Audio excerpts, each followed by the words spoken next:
Semana começando e eu queria começar o jornal destacando o quanto estamos aprendendo todos os dias a respeito da Covid, não é? Porque ontem nós nós registramos o recorde diário de casos de Covid no mundo, segundo a OMS.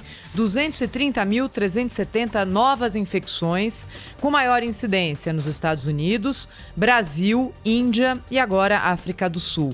Segundo a Organização Mundial da Saúde, total de mortes permanece estável na casa de 5.000 pessoas por dia a cada 24 horas. Mas a novidade é que pesquisas começam a indicar que a forma de propagação do vírus ocorre de uma maneira como não se esperava, talvez com uma imunidade presente na população que ainda não se conhecia, talvez com a possibilidade de que os anticorpos que aparecem logo depois da infecção deixem de ser detectados no organismo das pessoas depois. E é por isso que, apesar, é claro, dos números expressivos de contágios e de mortes, ainda não houve uma explosão, e esperamos, é claro, que não haja, porque é isso que indicam agora esses novos dados. Não houve uma explosão de casos na chamada segunda onda. Se a gente olhar o que acontece agora na Europa, por exemplo, com muitas cidades que antes tinham ali lockdown completo, porque haviam sido de fato afetadas de uma forma cruel pelo Covid-19, agora já quase não encontram mais casos de infecção. Se a gente pensar no que aconteceu com Manaus, aqui no nosso país, que atingiu rapidamente o pico da Covid-19 num caos hospitalar, um caos até funerário, que tanto foi retratado, hoje Manaus vive uma situação muito mais confortável. E olha, a gente está falando de uma cidade com problemas muito sérios em saneamento, com dificuldades enormes no tratamento de saúde pelo SUS e que mesmo assim conseguiu reabrir ali gradualmente a sua vida, a sua economia, antes de outras cidades. No Brasil hoje, a Covid mais importante, avançando mais no interior e mais sob controle nas capitais. Se a gente olha o Rio de Janeiro também, com taxas de hospitalização e de ocupação de UTIs baixas por uma pandemia, e a gente sabe que no Rio de Janeiro a vida voltou quase ao normal e até antes da hora, a gente tem que se perguntar, né? O que tem de diferente? O que está acontecendo? Afinal, a propagação não é desse jeito? As pessoas estão pegando menos? O que está acontecendo? E eu vou colocar aqui na abertura do Jornal Gente a palavra do infectologista Aloísio Barros. Ele é da Universidade Federal de Pelotas, no Rio Grande do Sul, e a Universidade de Pelotas fez e faz, até agora, o maior estudo no Brasil sobre infecção de Covid, porque tem usado uma metodologia de testes em massa espalhados pelo país, para saber de fato o que é que acontece com a doença em todos os cantos do nosso Brasil. E aí, o professor Aloísio Barros, entrevistado na Rádio Bandeirantes neste final de semana, disse que há indicações importantes e diferentes sobre imunidade das pessoas em relação à Covid-19. Hoje o que se suspeita é que uma parte da população seja originalmente não suscetível à infecção, ou seja, tem algumas pessoas que não se infectariam de jeito nenhum, e de outro lado, diferentes formas de imunidade à doença, não só no sentido de produzir anticorpos contra a doença, mas outros tipos de imunidade, como imunidade celular, que não seriam detectadas por esses testes sorológicos que nós usamos, né? Enfim, todos os testes sorológicos rápidos hoje disponíveis no mercado usam a mesma lógica de tentar detectar algum anticorpo. Essa é uma hipótese baseada em dados da pesquisa. Ainda não é uma verdade científica, mas é muito positivo que isso seja agora trazido aqui a público, da mesma forma como começa a ser feita pela Universidade de São Paulo, uma pesquisa ligada a genoma, a questões genéticas, para descobrir, por exemplo, por que em uma mesma casa convivendo no mesmo ambiente, fechados, às vezes em isolamento. Algumas pessoas pegam Covid e outras não. E também para entender como pessoas, às vezes com idade muito avançada, 90, 100 anos, contraíram e se curaram da Covid. Bem, acho que são notícias aqui positivas para a gente abrir a semana no Jornal Gente. E o Cláudio Humberto, direto de Brasília, chegando agora também aqui na Rádio Bandeirantes. Seja bem-vindo, Cláudio. Bom dia. Olá, tudo bem, Thaís? Muito bom dia. Bom dia, Pedro Campos. Bom dia. Olha, e há outros números que a gente precisa, destacar que mostram que a situação me parece se aproximar daquele quadro de que poderemos dizer que o pior já passou. Os dados do Ministério da Saúde revelam que a letalidade do coronavírus diminuiu em 30 dias, nos últimos 30 dias no Brasil, e o total de pessoas curadas do vírus também disparou. De acordo com a média móvel de 7 dias, entre 9 de junho e 9 de julho, os casos diários aumentaram 39%, enquanto a média móvel dos óbitos no mesmo período aumentou apenas 0,5%. Isso é resultado do aumento da testagem e também mostra que o país atingiu o tal do platô, né? Aquela estabilização que precede a queda do número. Agora a expectativa é dessa queda, né? A queda do número que realmente importa, que é o número de mortes. A gente continua convivendo com esses números apavorantes, são mais de 72 mil pessoas que já morreram de Covid-19 aqui no Brasil, e o que mas é bom saber que a gente se aproxima daquele momento, né? Que poderemos dizer que o pior já passou. Eu queria destacar também uma declaração muito forte, que já foi destaque no Primeira Hora, do ministro do Supremo Tribunal Federal, Gilmar Mendes, falando sobre o fato de que não temos ministro da Saúde. É um exagero porque temos um ministro da Saúde, né? Pode não ser a melhor escolha, mas tem lá alguém respondendo pelo Ministério da Saúde, é chamado de ministro. Ganha como ministro, assina como ministro. Ele pode não ser, e não é, o ministro que deveria estar num cargo, alguém qualificado do ponto de vista da formação, etc. e tal. Mas já tivemos também caso de ministro da Saúde que não era médico e, no entanto, foi bom ministro. Enfim, essa é uma questão, mas me pareceu muito forte a declaração do ministro Gilmar Mendes, falando em genocídio, dizendo que o Exército está se associando ao genocídio e tal.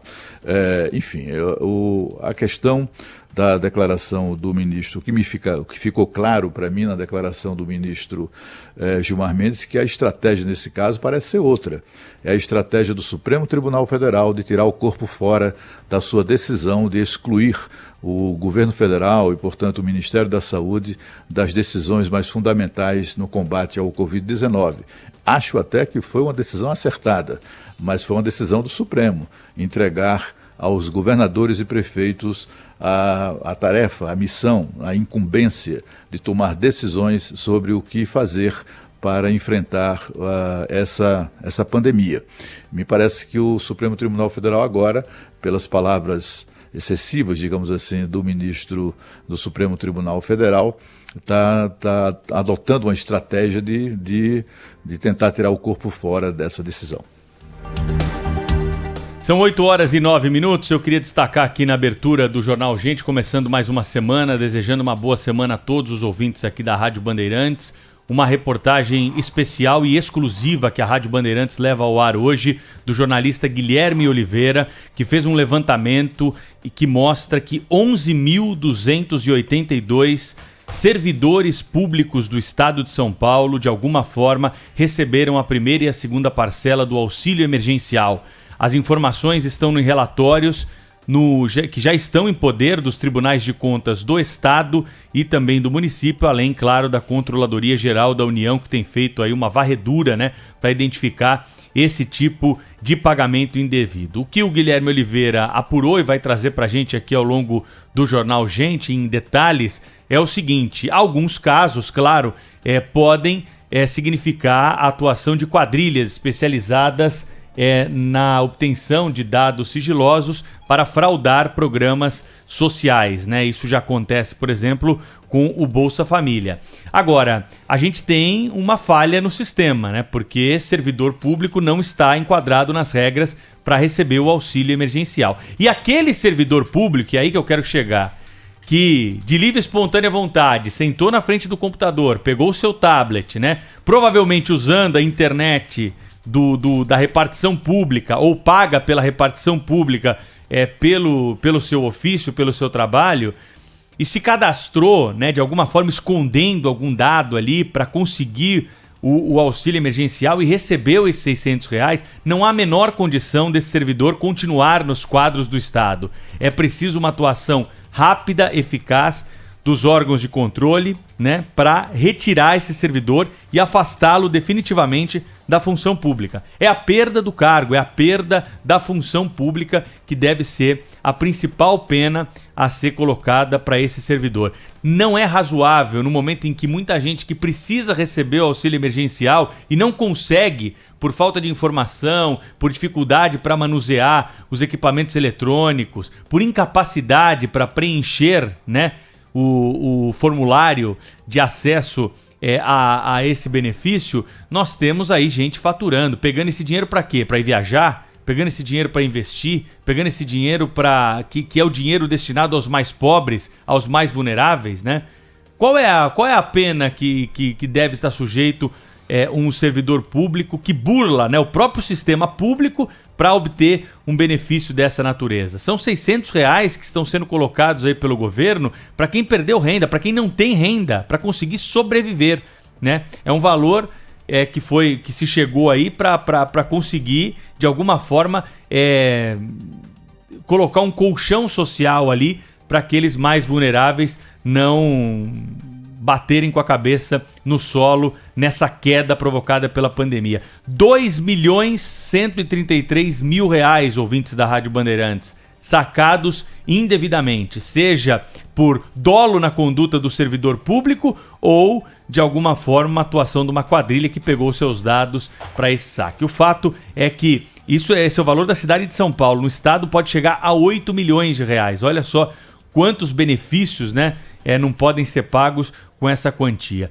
A gente vai falar mais sobre isso no Jornal Que Gente da Rádio Bandeirantes. Cláudio Neto. Servidor público, hein? Tem estabilidade, hein? Tem estabilidade. É importante ressaltar isso aqui. Servidor público não pode ser mandado embora, Cláudio. Que tipo de gente faz isso, né? Se aproveita, né, de maneira oportunista, de maneira criminosa para fraudar o sistema e tomar uma grana do que na verdade é um dinheiro destinado a pessoas pobres, pessoas que estão precisando, gente que está desesperada porque não tem o que botar sobre a mesa. E aí o camarada vai lá e frauda o sistema para pegar esse dinheiro, R$600, não é? É uma vergonha que ainda existam pessoas assim. É claro que a gente sabe que tem muita gente que foi vítima de golpe, que teve os seus documentos, o seu CPF utilizado por criminosos, mas há também aqueles que o fizeram, que fraudaram o sistema, porque são um bando de cabras sem vergonha. É a mesma coisa, Cláudio, que você assistiu uma pessoa ali na rua, né, comendo uma marmita que provavelmente foi dada por alguém porque ela não tinha dinheiro para comprar, você ir lá e tirar a marmita dessa pessoa. É a mesma coisa que foi feita por esses servidores que de forma dolosa, né, ou seja, com intenção, se inscreveram nesse programa emergencial para receber essas parcelas de R$600. É a mesma coisa, porque esse dinheiro ele serve para as pessoas mais vulneráveis irem no mercado e comprar comida. Então o servidor que fez isso, ele passou na rua e tomou o prato de comida do morador de rua. Foi isso que ele fez. E a gente descobre também, não é, Cláudio, Pedro, que sistemas de informação que a gente deveria ter no Brasil não se conversam, não é? Porque o que deveria acontecer, claro que em todo canto tem aproveitador, e eu não estou justificando, longe disso. Eu acho que a pena para essas pessoas devia ser ir muito além do simplesmente ter que devolver o dinheiro, ainda mais servidor público. Agora, o sistema, ok, foi feito rapidamente, era uma situação de emergência, mas são dados consolidados que a gente tem no país inteiro, com nome e CPF, por exemplo, de servidores públicos. Bateu lá no sistema pedindo auxílio emergencial, ele tem que ser negado logo de cara, dizendo, escuta, você tem vínculo com o poder público. Isso jamais poderia ter acontecido, né, Cláudio? Exatamente, eu acho que você tocou no ponto, né? Pelo menos na questão do serviço público, né? Não tem como haver falhas, né? Ou pelo menos a gente imaginava que não, né? São 17 filtros. Não é apenas a Receita Federal, não foi apenas a Caixa Econômica, não foi apenas o Dataprev. Além destes, há outros 14 filtros, né? Instrumentos ou órgãos públicos que existem para isso. Existe para cotejar esses números, para verificar, afinal de contas, se aquele CPF que está requerendo o auxílio tem ou não tem direito a ele. Quer dizer, se tem ali uma turma que o sistema deveria excluir de cara, é exatamente o de servidores públicos. Mas não, em São Paulo, 11.282 servidores públicos deram uma de João sem braço e levaram os R$600. Se habilitaram e levaram. Que vergonha. É uma vergonha, Cláudio Humberto, é uma vergonha o que aconteceu nesse caso, né? E a gente lembra sempre aqui a situação dos outros trabalhadores do Brasil que estão lutando para se manter no emprego, né? Gente que foi beneficiada de alguma forma aí com essas medidas trabalhistas para não perder o emprego, teve redução de renda, teve redução de jornada, né? Quem não está numa situação difícil agora ir tomar prato de comida de morador de rua, aí é muito complicado, né? E ultrapassa o limite de qualquer razoabilidade. Por isso, insisto aqui, a pena é para, além de devolver o dinheiro, de outras sanções aí criminais, a sanção administrativa não pode ser outra que a exclusão dos quadros do serviço público. Uma pessoa que faz isso não está preparada para trabalhar para o Estado, não está preparada. Digna, né? Não é digna disso, né? Exatamente. De continuar na função pública. Bom, daqui a pouquinho a reportagem completa sobre esse assunto, reportagem com repercussão já em outros veículos por conta desse levantamento exclusivo, eu repito aqui, da Rádio Bandeirantes, né?